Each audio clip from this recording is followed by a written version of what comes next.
Welcome to Superhero Pow. I'm your host nerd, Tom Fremgen. It's time once again for the Best Cartoon Show Awards. As always, we'll be handing out trophies, fictitious ones, for the best action show, the best comedy show, the best new show, and the dreaded worst new show. This time we'll look at the animated cartoon series from 1980. That's the year, not the decade. And since typical television seasons started in the fall and spilled into the new year, so may the nominees. Now, one of the more interesting things about this season was the amount of package shows and shorts. By the numbers, there were 8 new shows and 5 shows returning with new episodes. But if you counted up all the individual titles and shorts, there were like over 20 different titles in production this season. So animated shorts were all the rage back then. And in 1980, the only game in town for new cartoons was on Saturday morning. So let's check out the lineup, starting with ABC, bringing us the 5th season of the Super Friends, with a format change. Instead of 1 adventure per episode, you got 3 shorts crammed into 1 single half hour. I told you things were going to get short crazy. Next was the package show, the Richie Rich Scooby-Doo Show by Hanna-Barbera. Richie Rich was based on the Harvey comic book character who first appeared in 1953. The animated adventures of the richest boy in the world were by Hanna-Barbera and were made up of several different shorts. And he was the most successful new show, running 5 seasons. Then there was Scooby-Doo and Scrappy-Doo, with a big format change, as Fred, Velma, and Daphne were dropped from the show. And the show was now made up of 3 shorts. Shaggy got to keep his job. It was Scooby's 5th show and a 2nd season for the popular puppy Scrappy. Next, Heathcliff and Dingbat by Ruby Spears.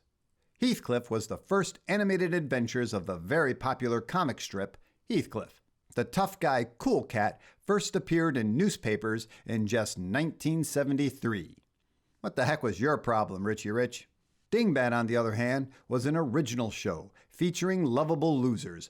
Dingbat, a vampire dog, Spare Ribs, a fat skeleton, and Nobody, a talking jack-o'-lantern. Oh, the scripts just wrote themselves, didn't they?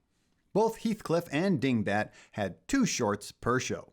Then there was the You Gotta See It to Believe It, the Fonz and the Happy Days Gang by Hanna-Barbera, a show based on the popular and still in production sitcom Happy Days, featuring the Fonz, Richie Cunningham, and Ralph Malph going on Doctor Who-like adventures in a time machine with its kooky pilot, Cupcake. Yeah, those words actually came out of my mouth, didn't they? And if that wasn't bad enough, they gave the Fonz a sidekick dog named Mr. Cool. Designed by the talented Scott Shaw, who has said he was a cross between Wile E. Coyote and Pogo. Nailed it. But before we mock the show too much, you have to point out that the actual actors from the sitcom voiced their characters. Even Ron Howard, who had left the sitcom at that point. But all right, we must move on or we'll be here all day. Next, the Plastic Man Baby Plaz Super Comedy Show by Ruby Spears. It was the 2nd season for the quality comic book superhero with a format change. Now a collection of shorts with, and this is important, his baby. Plastic Man married Penny and they had a baby. I'm pretty sure this is a Saturday morning cartoon first. I mean, characters could barely kiss each other back then, let alone have a baby. Sadly, the cute wackiness of Baby Plaz couldn't help Daddy get a 3rd season. Lastly, hold on to your butts. Thundar the Barbarian from Ruby Spear. Somehow every boy's fever dream was turned into a reality, as the sun sword swinging barbarian ran around post-apocalyptic America with his best friend, Ukla the Mock, and the hot damn sorceress Princess Ariel, kicking evil wizards' butts as he went. It's stunning that they even made this show. Moving over to CBS, they had reruns of The New Adventures of Mighty Mouse and Heckle and Jekyll by Filmation. though the Terry Toons cartoon characters would have to go on without Filmation's original character, Quackula, from its original broadcast. Cartoonist Scott Shaw said he was too damn close to a character he had created. And I think it's safe to say that nobody missed him. Next was the new Tom and Jerry comedy show. Much to Hanna-Barbera's cringe, Filmation was producing this go-around, since Hanna-Barbera didn't own the rights. MGM did. Filmation also added some new Droopy shorts to the program. Now, as to which television studio did it worse, Hanna-Barbera's 1975 show or this one, I got no idea. What do you think? And while Filmation was doing the new Tom and Jerry, Hanna-Barbera was still doing the all-new Popeye Hour. Being in its third season, they were doing pretty well with it. It's also worth noting that this series was the last work by Jack Mercer. While not the original Popeye voice actor, he was Popeye's voice from 1935 all the way to 1981. Pretty cool. Next, Drak Pack was a new show by Hanna-Barbera, featuring the close, but not copyrighted by Universal Pictures monsters, Descendants, Drac Jr., Frankie, and Howler. Being typical Hanna-Barbera teenagers, they were all about solving mysteries and crimes, as they battled Ogre, the Organization for Generally Rotten Enterprises. Sadly, it only lasted one season. Filmation cranked out another 8 episodes of their iconic Fat Albert and the Cosby Kids for their 6th season. The show would get one more season before moving over to syndication for new episodes. And should I mention the rapist Bill Cosby? No? All right. Next was the Tarzan Lone Ranger Adventure Hour by Filmation. After 4 seasons, Filmation's great Tarzan Lord of the Jungle was in reruns and repackaged with the new show, The New Adventures of the Lone Ranger, featuring the masked crime fighter of the plains in typical great Filmation adventure. The non-gun-fighting Lone Ranger and his non-gun-fighting companion Tonto would run for 2 seasons. Lastly, CBS had the Bugs Bunny Roadrunner show, which was basically in its 20th season of the theatrical reruns. Next, let's look at NBC, who had the new Hanna-Barbera Flintstone extravaganza program, The Flintstone Comedy Show. This 90-minute show, yeah, you heard me, featured more concepts and cartoons than you could shake a stick at. So get out your scorecard, 'cause here we go. The Flintstone Family Adventures, basically the 4th series of the Flintstones and their typical hijinks. Then Bedrock Cops, featuring Fred and Barney as the Popo, with the Shmoo as a rookie cop. Sure, why not? I can only figure that Hanna-Barbera still had the rights to the little Abner comic strip character, the Shmoo, and after his Scooby-Doo-like show failed, they had to find something to do with him. Next, Pebbles, Dino, and Bam Bam, basically doing the typical teenage mystery show. Then Captain Caveman, showing the original adventures of the hero in caveman time, long before hanging out with the teen angels in the 20th century. Next, Dino and Cave Mouse, basically Tom and Jerry like chases with all the fun sucked out of it. Lastly, the Frankenstones, basically the Addams Family, or the Munsters if you prefer, in Bedrock, because, I don't know, they had like 90 minutes to kill here. After all that, Hanna-Barbera followed up with a new sci-fi extravaganza, The Space Stars. Thanks to Star Wars, Hanna-Barbera got the networks to bring back some old favorites and create some new sci-fi concepts as well in this short, crammed package show. Starting with Space Ghost, Hanna-Barbera's original superhero from the 1960s with an updated Phantom Cruiser. The Herculoids, the Xandar family and their monstrous animals, back for more battles.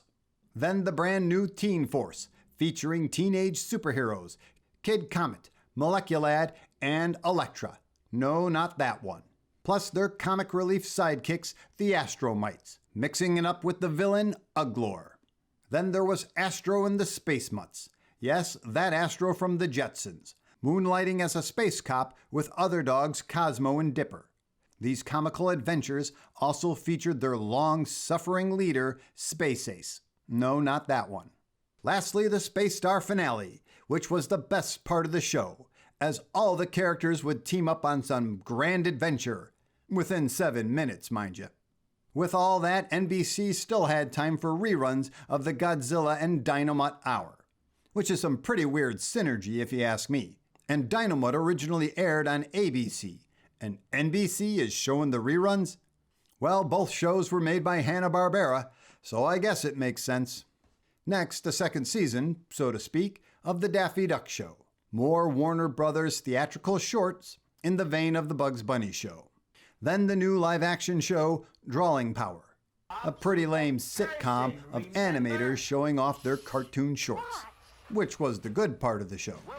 Drawing Power was created by the same people who gave us Schoolhouse Rock, and it only lasted one season, if even that. Lastly, making a late debut with its second season, The New Adventures of Flash Gordon by Filmation. Sadly, the first season's serialized adventures were a flop since the episodes would often air out of order. Retooling it, the show was now just 12-minute standalone episodes featuring a cute comedic baby dragon named Gremlin, which didn't work either. Okay, wow, that sure seemed like a lot of new shows. But now let's give out the awards. This year is pretty tough, as many shows are just the same Saturday morning cartoon typical quality in scripts and in animation, especially in comedy. I mean, it's like all the same gags in each show. But here we go. The best comedy for 1980 is Heathcliff, as the weight of seeing the popular cat in action tips the scale his way. He would get just 2 seasons on ABC, then move over to syndication with the Cadillac Cats in 1984 for a more popular run. But each time he was voiced by the great Mel Blanc. Ah, that laugh. This'll cool you off. The best action show for 1980 is a bit easier. While Space Ghost and Flash Gordon are great contenders, it has to go to Thundarr the Barbarian. Designed and written by comic book pros like Alex Toth and Jack Kirby, it really shows. Even today, it's hard to find such an action-packed show.